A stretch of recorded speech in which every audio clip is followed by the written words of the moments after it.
You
have to the right.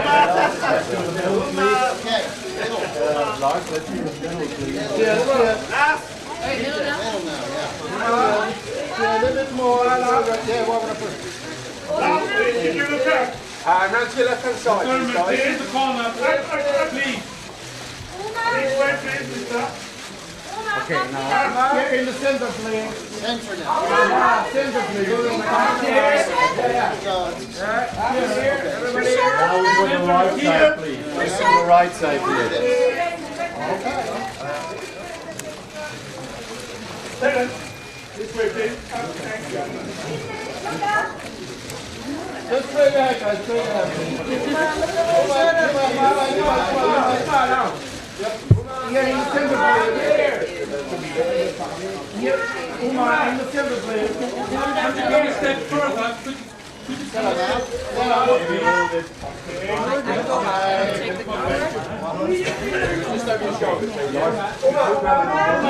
Group the actors around you. You group the actors. Group us. We can all switch order. All switch order. Everyone's Right behind. And but Ross in the middle. Where do you want to go? You want to run this. You want to run this.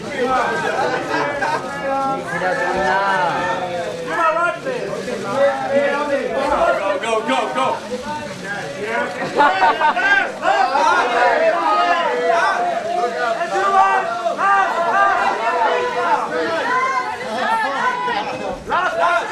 We'll do it for everyone. Let's start on the right side now. Okay. Second row, please. This way, please. Set up. Come up. In the center, please. Here, please. Center, please. Again, the center. Okay. Uma. You want one of the right, please. Christian, your left shoulder, please. You want this way, please. Christian, your right shoulder, please. You want this. Okay, now on the left side is missing. On the left side, please. Okay. Turn on the left side, please. Show the t-shirt. Show.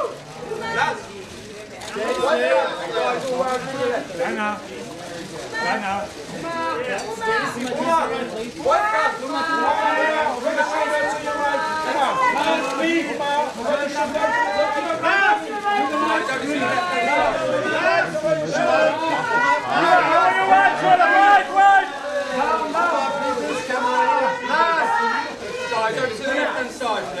Let's continue with the ladies with single shots.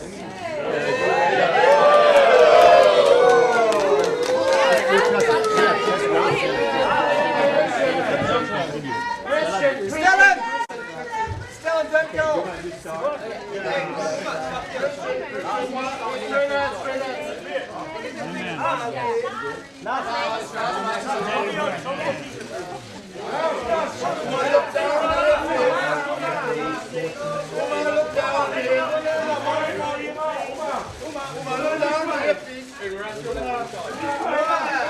Over here.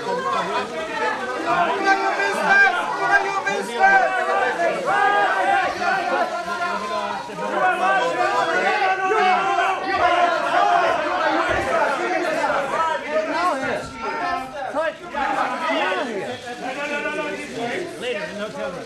Stop here. Stacy. Stacy.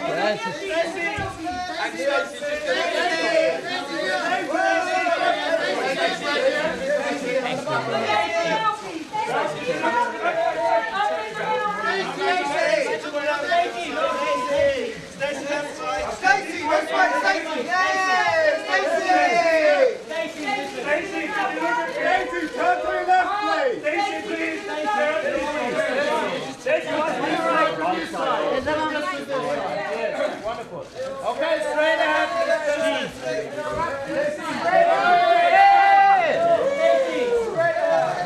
Stacy, turn your head to the left. Thank you so much. One more time, please.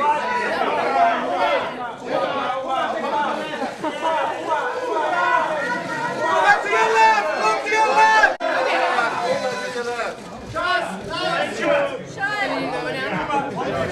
Start on the left of the side.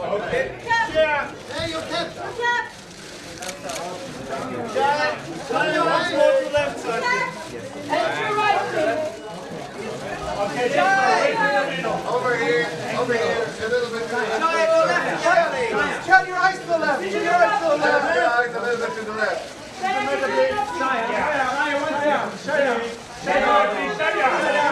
Step forward. Shia.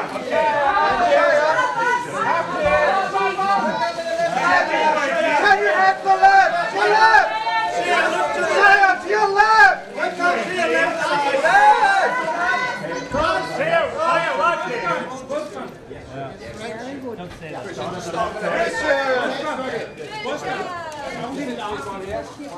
Kommt ganz am Ende.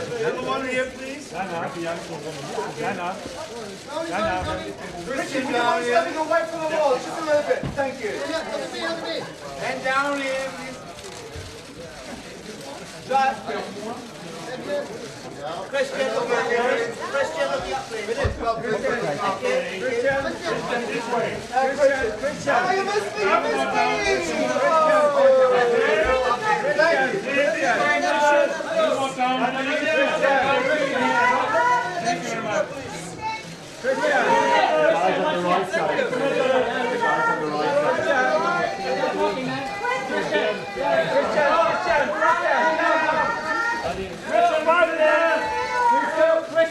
Richard, you look to your left.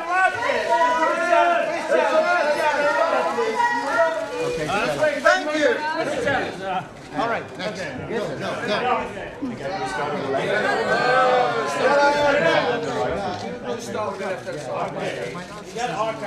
Yeah, this way, please.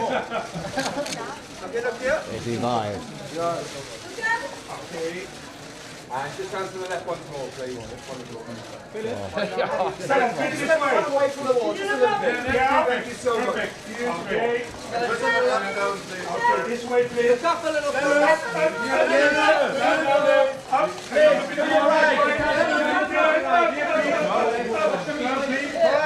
Look it up.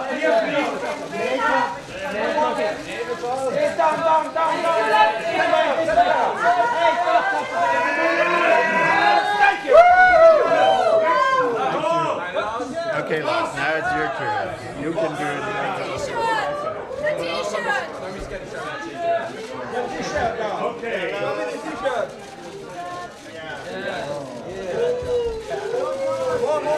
More left, please. More left. That's last. Up here, please.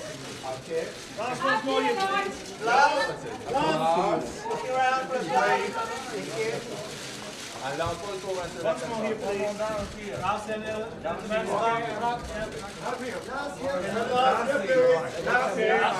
way now.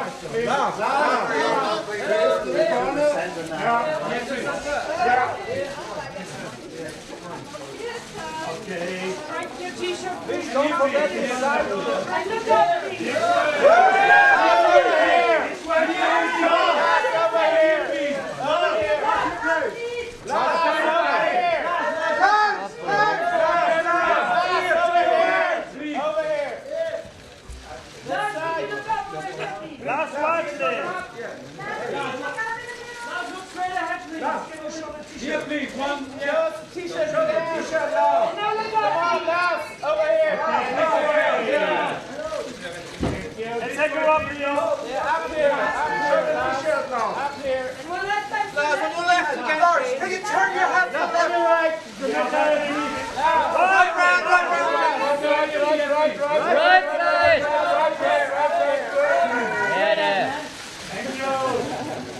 Thank you so much. Thank you. Thank you, everyone. Danke, Wolfgang.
Is this translation here? Do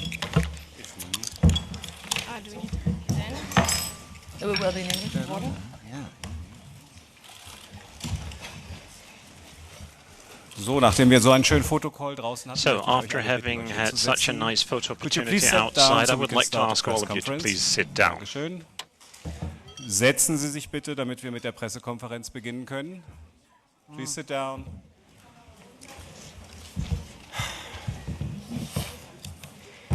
Dankeschön. Yeah, you don't? I guess this I can put down now. The photographer will love that. What? The photographer will love that. What? You can put the glass of the bottle down. Yeah, also in the aisles, could you please sit down? Bitte in den Gängen auch sich setzen oder die Gänge frei machen. Dankeschön. Schauspieler. Ladies and gentlemen, please welcome for this press conference on the 64th International Film Festival screening out of competition, NYMPHOMANIAC Volume 1. And please have a welcome for the producer, Louise Vesth.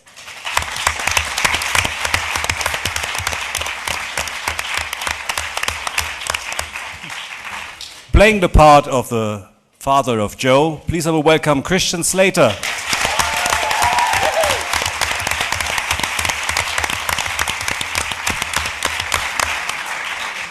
It's good to have you back here in Berlin. He's been here last year in competition. Now he's back on stage. Have a welcome for Shia LaBeouf, playing the Jeremy.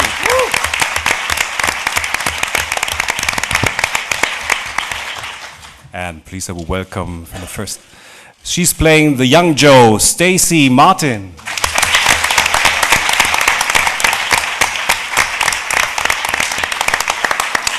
Also a long-time companion with the festival, playing Seligman. Have a welcome for Stellan Skarsgård.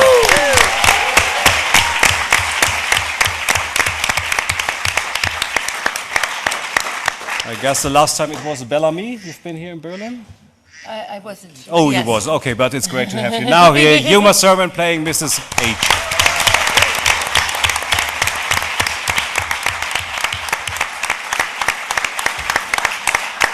And I would send love and regards to all of you from Charlotte. She would love to be here, but she's unfortunately finished shooting in Canada, is now with her family in Paris. Not unfortunately, but she sends love and regard to you. She would have been here, but we have a wonderful cast here. So we can start now the press conference. And please remember, this is a press conference about NYMPHOMANIAC. Hello. I have a question for actors and actresses. Some of you are working with Lars von Trier a lot of times. For some of you it was your first time. But question for all, what is the biggest challenge in working with Lars von Trier? What is the biggest challenge for you all, personally? Thank you. Go ahead, Stacy. Oh, Stellan. I guess the biggest challenge for me was to be on my first film. Lars was just very kind and very trusting, so he made the job very easy. And to just have fun with it, I think, if you're going to do a film called NYMPHOMANIAC. You have to.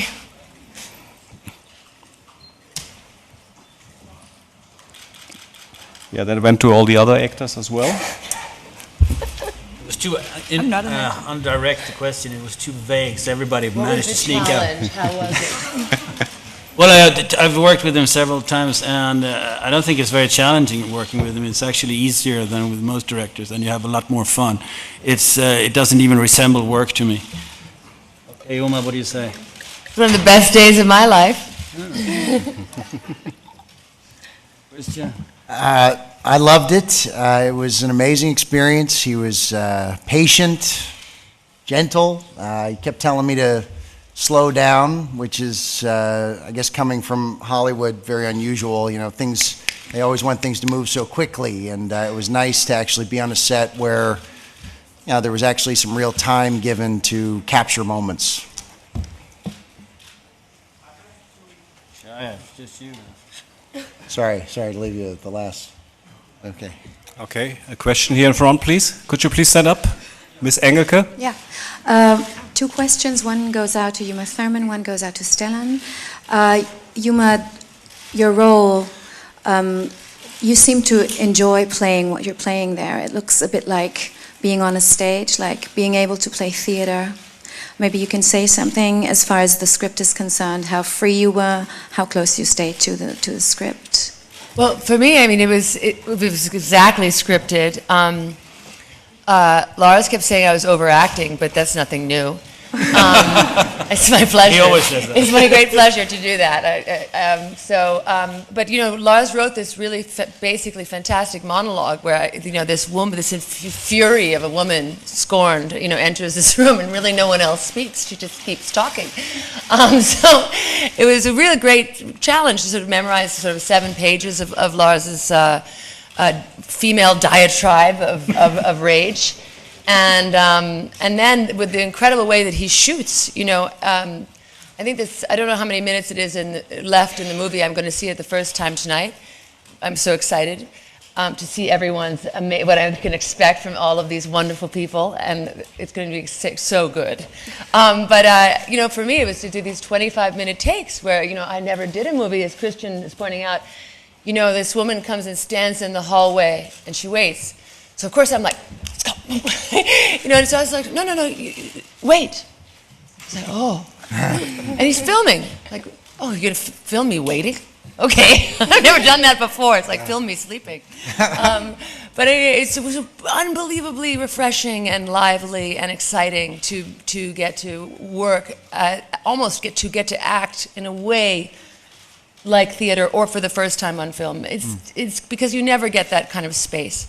So the whole thing was 25-minute takes all day long. It's quite muscular to do. It was great. Thank you. And Stellan, we need you as the one who holds together the story. Were you aware of being the connecting part when you were shooting, or were you only inside your story with Joe? Well, I had read the script, so I knew the function of my character. But when you're shooting, I mean, I was locked up for 2 weeks with Charlotte Gainsbourg in a room, and you can have life can be a lot worse than that. But as far as the things that he was adding later, as far as those were concerned, the flashbacks, for example? No, they were in the script. I knew them. You knew? I knew what was going to happen between my lines. Okay. I don't think it... I mean, sometimes I considered how to do it because of that, but yeah, in general, as Uma says, when you work with Lars, you just try things and you do whatever you want, and it's his job to put it together. So you're not too concerned with how he's going to use it. Were you aware of the fact that there were going to be parts that might be considered humorous? Because we, the audience, we had more fun than we expected. Well, I thought it was very funny, and yes. Uma's scene is one of the funniest Yes. scenes I've ever read. Okay. He's a very funny man. You got to learn to laugh at him a lot more. There's a question on the right side. Please, could you please stand up so anybody can see you? Yeah, I would like to ask to Mrs. Vesth, what about the cuts? Especially the second part of the movie is very cut, about 62 minutes, I think. What's in the cuts? I would like to ask. And to the actors, I saw the movie 4 times, volume 1, and 2 times, volume 2. This movie causes addiction. What do you think about it? Thank you. Causes addiction? Well, you are asking what's the difference of the second part, the short and the long? Yeah, I mean, it's the first volume that we show here in the Berlinale, and we haven't announced yet when we will show the second volume on the long version. So you will have to wait and see. It will be in Cannes. We don't say that. Yeah, and sorry, we're now in Berlin. We don't want to talk about Cannes. But I guess you all saw the T-shirt, so could you step on to the next question, please? Yes, your question, please. Hi, my name is Tatiana Benza for W Radio from Colombia. A question for Shia and Stacy. When you got involved in this project, knowing there were going to be a lot of 6 sex scenes, were you afraid it would be too much, or were you completely confident in Lars von Trier? And maybe a second question, there is a lot of talk about this film being about a nymphomaniac.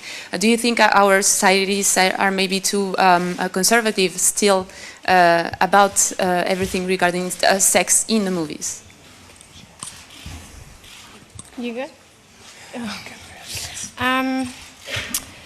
I really trusted Lars, and I've always really loved his films, so the sex scenes for me really were part of the film, and I trusted Lars and I trusted that, so immediately it makes the job much easier. And talked to Shia a bit before. It wasn't like, oh hi, we've never met, okay, let's get naked, and no. So there was a lot of discussion and a lot of preparation, so at the end of the day you end up just actually wanting to start filming because there's so much talk and so much worry around it that you're just kind of sick of talking about it. You just want to do the scene because to honor the film, to honor Lars, and for me that's what's important as an actress.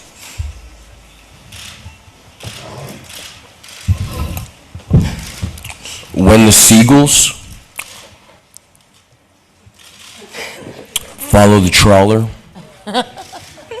it is because they think sardines will be thrown into the sea. Thank you very much.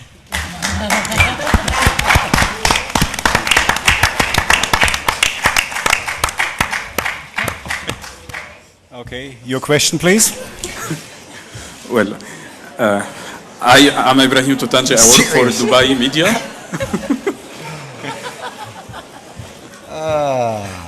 So, just a second. Are we ready for the next question, please? Thank you. No. Welcome. My name is Ibrahim Toutanje. I work for Dubai Media, and I want to ask, this is an open question for all the actors. usually we say like the fear is the big enemy for any actor. I want to hear from you about the comfort zone of each of you while you're doing your character in this movie. How the director were pushing you out of the comfort zone, or maybe keeping you to stay into that comfort zone to be able to give the best of your acting. Thank you. Oh, me? Yeah, definitely. I didn't have I mean, obviously the script is packed with a lot of Sardines. Sardines. Yeah. Brilliant. So I just took that key and I twisted it and more was revealed. And I don't really, there you go. That's it. It's all in the sardine, man. It was all just, one sardine after another. And it quelled the fears and the anxiety, and I was quite fulfilled. There we go. There we go. Yeah.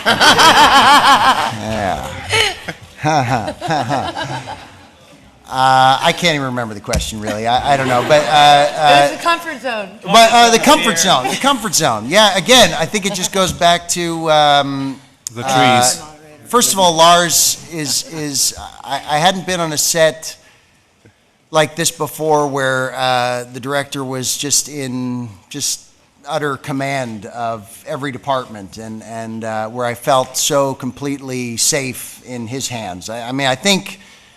From the beginning, from the first moment that I sat down and had dinner with Lars, I was placed in the actor comfort zone. I just felt him to be a very genuine person, a very real. I could tell just by looking at him and by talking with him that he had a very sensitive soul. And for an actor, that is like the greatest gift, to get the opportunity to work with somebody like that understands what it's like to be an actor and to be put in sometimes uncomfortable, compromising situations, and know that you're there with someone that gets it and has a very kind heart. Okay. That's you, Stacy. Oh, I've talked too much already. You go. Well, I think you're talking about the actor's comfort zone, and that means, usually when you mention the comfort, staying within the comfort zone means that you're lazy as an actor, that you don't take any risks. Right. But the thing with Lars is, he makes you feel really comfortable. You feel safe with him, which makes it possible for you to take risks. You kind of want to do anything you can for him, right? Yeah. If he asks you to do something, you'll do it. Okay. Your question, please. Yes, Anne-Christine Oranger from Montreal.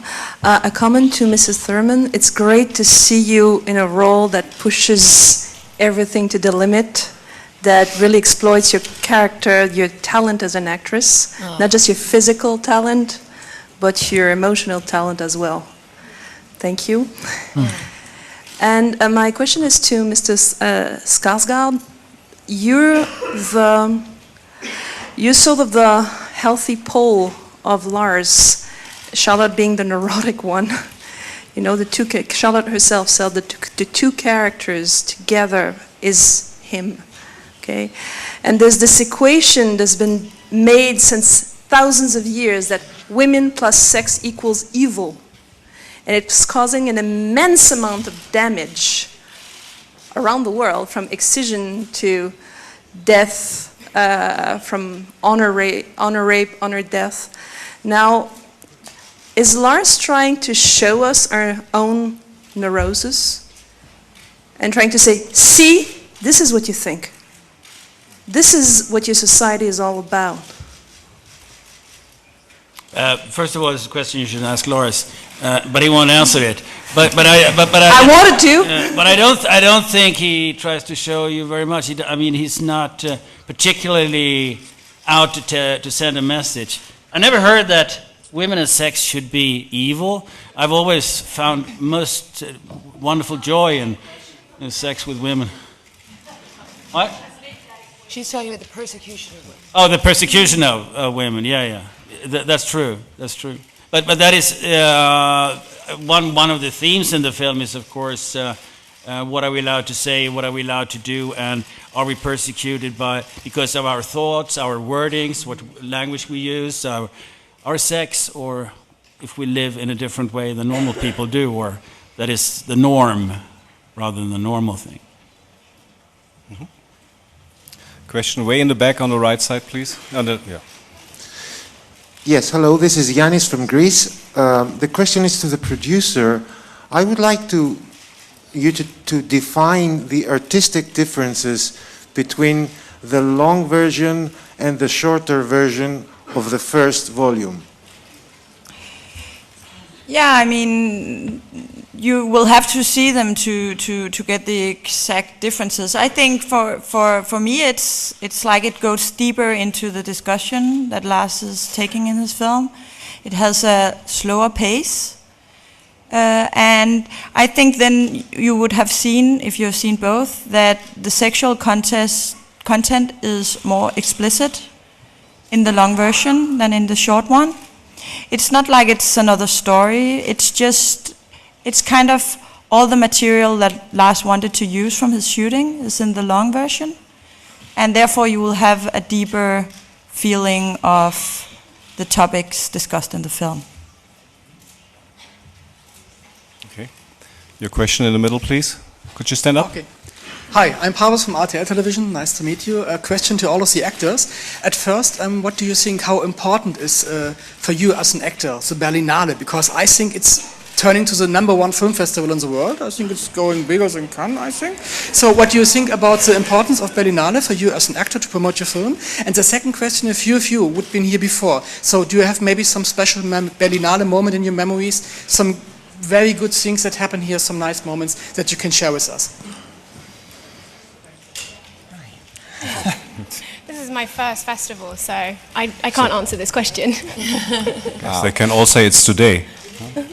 Look, I mean, I have, look at this scarf. I clearly feel that this is, what a festival. My pocket is full of little tiny bears. And I'm just thrilled to be here. Again, it's, look, I'm also grateful that I came over here from Chicago, and I thought it was going to be freezing here as well, but it's very nice. So the weather is beautiful, and you guys are all here, so it's perfect. Okay. Well, I love Berlin Film Festival. I don't know whether it's good for me or bad for me, but it's very nice to be here again. And I hope to come back, and especially this is the first festival where it hasn't been cold, rainy, and windy. Yes, I've been to. Right. I think this is my first time at the festival, which is amazing. But it's 64 years of this festival, and now that there's a festival everywhere in the world, you can be very proud that you're one of the oldest and first. And I'm very happy to be here. Thank you. Okay, there's a question in the middle, please. Could you please stand up? Thank you. Hi, I'm Inger Merete Hobbelstad from Norwegian newspaper Dagbladet. Congratulations to all of you on an extremely fascinating film. I have a question for Mr. Skarsgård. In your dialogue with Charlotte Gainsbourg, I get the feeling that she is sort of representing the sexual side of this discussion, while Seligman is coming with the intellectual, the artistic, the parallels to what she's talking about. Could you talk a little bit about what your thoughts were about the dynamic between them, what it is that he's offering to her story about, and to the image of sexuality that's protected in the movie? Also, I have a question for Miss Martin. What were your thoughts upon first reading the script and on the explicit scenes, and were you nervous at all about how the film would be received, being so vulnerable, I would think, as you are in the film? Thank you both. Well, it's the two characters in that room are, of course, two sides of Lars von Trier. It's one is the nerd Lars von Trier, and that's me. And the other one is the far more interesting and more multi-layered character that is played by Charlotte. It's not a sort of simple representation, but I'm basically a eunuch. I'm asexual, and she's the opposite. It's just something to play with. But we have to understand that it's not really realism we're dealing with. It's not. You don't attack the roles necessarily as you would do a role that was not in a fairy tale, because all Lars films are fairy tales in a way, and you have to adapt to his universe. Can you just repeat your question, so I was focused?